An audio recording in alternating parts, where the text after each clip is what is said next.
Buonasera. Nosso tema de hoje são as crises econômicas e toda uma discussão sobre política monetária, bancos centrais, sistemas monetários. É uma discussão muito rica, abrangente, nós vamos só tocar em alguns pontos e seria interessante que a aula de hoje fosse uma aula mais participativa, porque cada um de nós vai ter uma ideia diferente, com certeza. Dizia o Hayek que você entregar o controle da oferta de moeda aos políticos é o mesmo que pedir a um gato para tomar conta de um pires de leite. Ou, como eu gosto de dizer, pedir ao rei Herodes para tomar conta de um berçário. Então, aparece ali o pires de leite, o gato. É claro que se você deixar o pires de leite do lado do gato, não vai sobrar uma gota. E será que o Hayek não estava certo? Para os keynesianos, não. Para os monetaristas também não. Para nós, austríacos, ele estava absolutamente certo. Veja o nosso amigo com a sua nova impressora KEM, da Bernanke Business Corporation. E ela está escrito aqui, garantia Ben Bernanke. E como ele, nós temos, como essa máquina, nós temos máquinas em todos os bancos centrais do mundo inteiro. Essa é a nossa agenda para hoje. Alguns pontos a gente vai desenvolver mais, outros que são mais conhecidos, um pouco menos. Um dos menos conhecidos, com certeza, é o tema da crise de 1920, 1921 e o sucesso do remédio austríaco.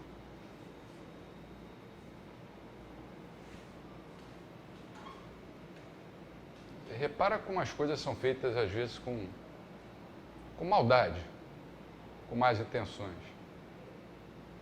Para sustentar a versão da mainstream, quase ninguém ouviu falar da depressão de 1920 e 1921, que foi uma depressão que apareceu e desapareceu sem qualquer necessidade de interferência de governo, que foi uma prova da teoria austríaca que tinha sido já elaborada pelo Mises, em 1912. E não é à toa, aquela experiência histórica esvazia completamente as ambições e os argumentos daqueles que acreditam, ou que prometem soluções políticas para os desequilíbrios reais que são característicos de todas as recessões e depressões econômicas. Então, eles preferem falar da crise de 29 e costumam dizer que quem resolveu a crise de 29 foi o Keynes, o Roosevelt com o New Deal, e hoje vem adotando o mesmo remédio, mas calam absolutamente a boca em relação à crise de 2021. Vamos dar um pequeno passeio por essa crise. Eu recomendo, depois vai aparecer aí o link, eu recomendo o speech, do Tom Woods, no primeiro seminário austríaco de 2010, em Porto Alegre, exatamente sobre essa recessão. E também no mesmo seminário houve uma palestra de um economista americano, o título é A Teoria Austríaca dos Ciclos Econômicos, 100 anos de sucesso.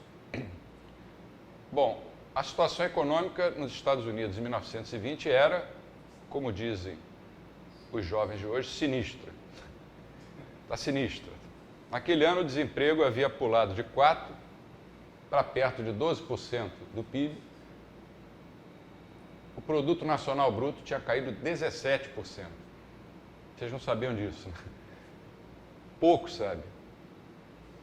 Não é de se estranhar, portanto, que o então secretário de Comércio, equivalente ao nosso Ministério do Desenvolvimento, Indústria e Comércio Exterior, Herbert Hoover, até hoje falsamente descrito como um entusiasta do laissez-faire, quer dizer, da economia livre, tenha instado com veemência o então presidente Warren G. Harding a fazer uma série de intervenções para reativar a economia. Mas, felizmente, Hoover foi ignorado. Mas a coisa estava feia. Ao invés de um estímulo fiscal, o presidente Harding reduziu o orçamento do governo praticamente à metade, entre 1920 e 1922. Os gastos federais caíram de 6,3 bilhões de dólares em 1920 para 5 bilhões em 1921 e 3,3 bilhões em 1922. E o restante da abordagem da política de Harding foi igualmente laissez-faire. Diminuiu o imposto de renda para todos os grupos de renda, e reduziu a dívida nacional em 33%, em 1/3. A atividade do Fed, que era então uma instituição recente, tinha o quê? 7, 8 anos de existência, foi praticamente imperceptível. Como o historiador econômico Kenneth E. Weyher escreveu, apesar da severidade da contração econômica, o Fed não utilizou seus poderes para aumentar a oferta monetária e combater a recessão. Bons tempos, né? Bons tempos em que se amarrava cachorro com linguiça, como diziam os avós da gente. Quer dizer, o Fed, talvez por ser novo ainda, o Keynes ainda não tinha escrito a teoria geral, não havia keynesianismo, o Fed ficou na dele e não usou os poderes dele para aumentar a oferta de moeda e tentar combater a recessão. No terceiro trimestre de 1921, os sinais da recuperação já eram visíveis. No ano seguinte, o desemprego caiu para 6,7%. Ele que tinha atingido, como a gente viu, 12%. E em 1923 já estava em 2,4%, menor do que antes da crise. É como o Mises afirmou, quando você tem uma crise dessas, você só tem dois caminhos. O primeiro caminho é esse aqui, quer dizer, o governo adotar uma política de austeridade, o Banco Central não emitir papéis pintados, daqueles que nós rasgamos, e aí os maus investimentos que nós estudamos ontem vão ser eliminados e a economia vai voltar a crescer numa trajetória sustentada. Esse é o primeiro caminho, que foi o caminho adotado pelo presidente Harding. O segundo caminho, segundo Mises, é, infelizmente, o que vem sendo adotado na crise atual. São intervenções maciças, tanto do lado fiscal como do lado monetário, e, segundo Mises, isso vai levar a um colapso total do sistema financeiro. O Mises escreveu isso há muitos anos, muito antes da crise de 2008.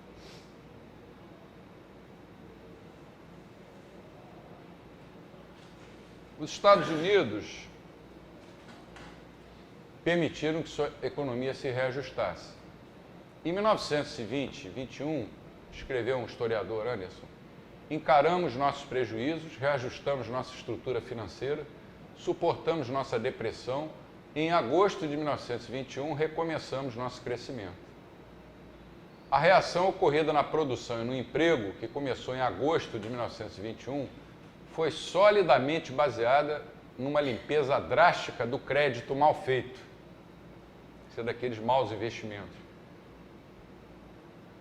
O que é uma limpeza drástica? Quer dizer, a empresa está entupida de papéis podres, quebra. Deixa ela quebrar. É duro dizer isso, mas não há outra saída.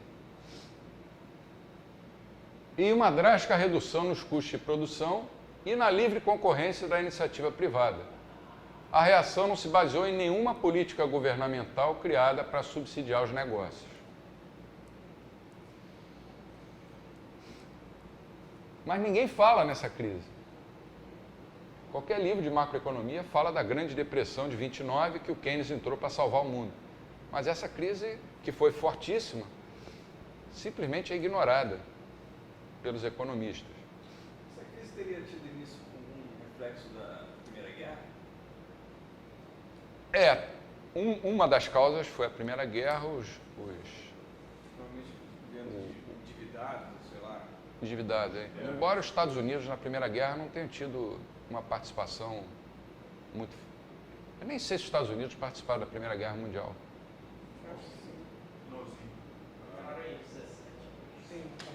Participaram, mas não foi como na Segunda. O negócio foi mais no âmbito europeu.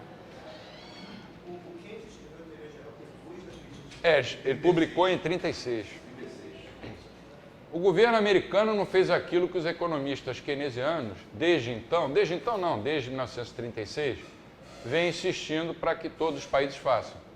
Praticar déficits orçamentários e estimular vários setores da economia aumentando gastos.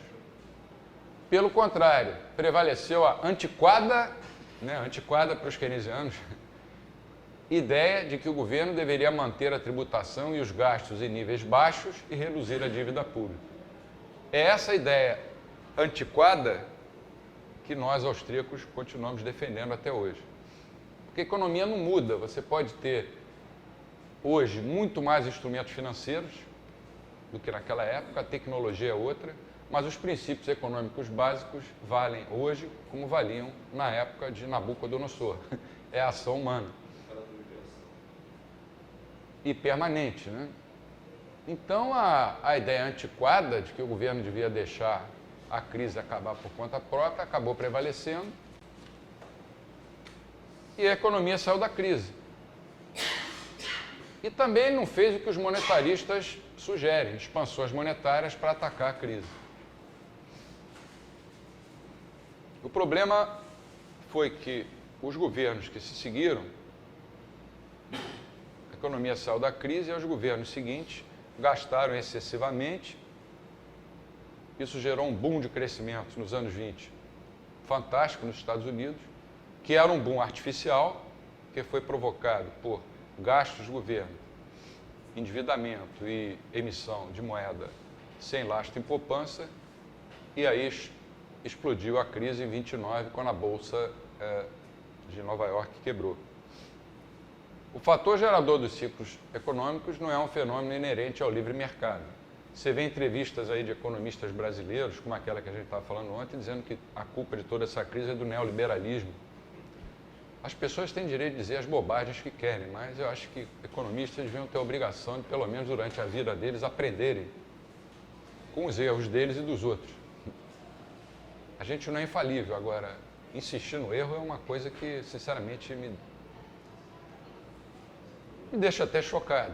Quer dizer, o que tem um neoliberalismo? Primeiro que neoliberalismo é uma expressão já forjada como que para xingar as pessoas. Fulano é um neoliberal. O que é o neoliberal? O que é o neo-keynesiano? Esses adjetivos, que são muito usados nos cadernos ditos culturais dos jornais, para mim não significam nada. Olha, o meu avô era italiano, torcedor do Fluminense. Meu pai era torcedor do Fluminense, jogou no Fluminense. Eu sou fluminense. Meus 3 filhos torcem pelo Fluminense e minhas netas também. Mas eu não falo que o meu avô era tricolor, meu pai era neotricolor, eu sou um pós-tricolor, meus filhos são, sei lá, novíssimos tricolores e as netas pós-neo novas tricolores. Todos somos tricolores.